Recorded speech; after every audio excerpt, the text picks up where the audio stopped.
لیکن معاملہ اس کے برعکس ہو گیا. پاکستان کو تنہا کرنے کی کوشش کرنے والے اس وقت خود خطے میں تنہا کھڑے ہیں. تو خواجہ صاحب، ایک بار پہلے بھارت کو کئی سوالات کا سامنا کرنا پڑا جب سیز فائر ہوا، اور اب ایک بار پھر ان کی خارجہ پالیسی کو لے کر مودی کو شرمندہ کیا جا رہا ہے کہ کیا یہ ہے آپ کی خارجہ پالیسی؟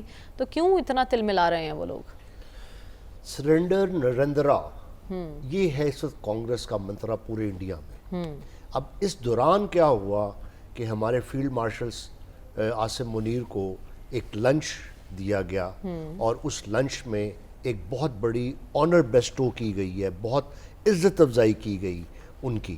اب یہ ہم نے 10 مئی کو ان کا غرور خاک میں ملایا انڈیا کا، ان کے 6 طیارے گرائے، رافیل گرائے، اور اس میٹنگ نے وہاں پہ صفحہ ماتم بچھا دی. اب اس کے بعد اگلی بات کیا ہوئی؟ کوئی ششی تھرور صاحب کا جو پورا مشن تھا، اور وہ مشن بھی الزام تراشی کا تھا، وہ پلے بک تھی مودی کی، فیشزم اور الزام تراشی اور ہیٹ. وہ منترا اب نہیں چلتا دنیا میں، وہ ہو گیا فیل. اس کے بعد کیا ہوا کہ پریزیڈنٹ ٹرمپ نے، میں تو کاؤنٹ کر رہا ہوں، 15 دفعہ کشمیر پہ سیز فائر کے لیے میڈیشن آفر کی. اب یہ تو ناقابل قبول ہے انڈیا کو اور مودی کو.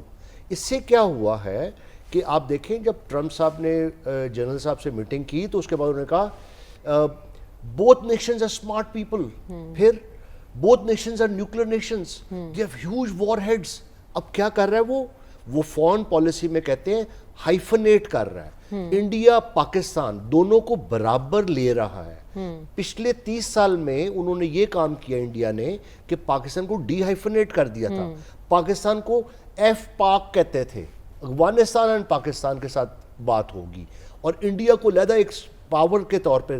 اب کیا ہوا ہے کہ جو یہ 2-3 ماہ میں جو 30 سال کی ان کی محنت تھی وہ تمام ضائع ہو گئی. پانی پھر گیا اس میں. جی، پانی پھر گیا. اور اب اگلی بات کیا آئی ہے کہ ایک ریسیٹ آفر کیا ہے یو ایس ایڈمنسٹریشن نے. ریسیٹ کیا آفر کیا ہے کہ وہ اسٹریٹجک کیلکولس ساؤتھ ایشیا میں چینج ہوا ہے، تو ہمیں اسٹریٹجک پارٹنر میں نہیں کہوں گا، اور جیسے ڈاکٹر رسول صاحب نے بجا فرمایا کہ please don't read so much into it کہ ایک دم کوئی وہ انڈیا اسٹریٹجک پارٹنر نہیں رہا، کیونکہ جب چائنا کی بات آئے گی تو وہ انڈیا کو ہی دیکھے گا، پاکستان کو نہیں دیکھے گا.